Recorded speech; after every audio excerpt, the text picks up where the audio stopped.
Tollywood drugs case ఓ కొలిక్కి వస్తోంది.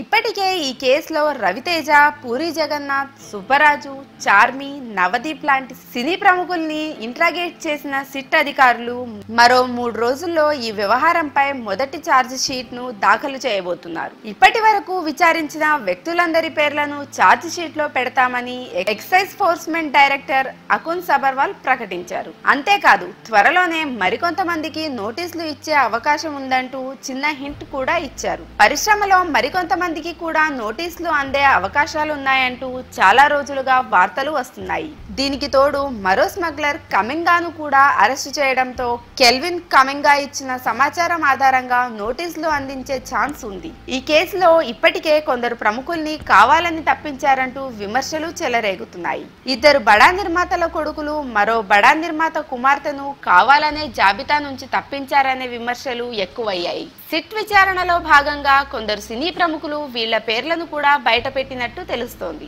అందుకే పార్ట్ 2లో భాగంగా వీళ్లకు కూడా నోటీసులు ఇస్తామంటూ పరోక్షంగా సంకేతాలు అందించారు అకున్ సబర్వాల్. అయితే వీళ్లను టచ్ చేయడం అంత ఈజీ కాదనే విషయం ఇప్పటికే సిట్ కు అర్థమైపోయింది. స్వయంగా అకున్ కు బెదిరింపు కాల్స్ రావడంతో పాటు రాజకీయంగా కూడా ఒత్తిళ్లు ఎక్కువయ్యాయి. పైన చెప్పుకున్న ఆ 3 వ్యక్తులతో పాటు మరికొందరు పారిశ్రామికవేత్తలు ఇప్పటికే కోటరీగా ఏర్పడి తెర వెనుక వ్యవహారాల్ని చెక్కబెడుతున్నారట.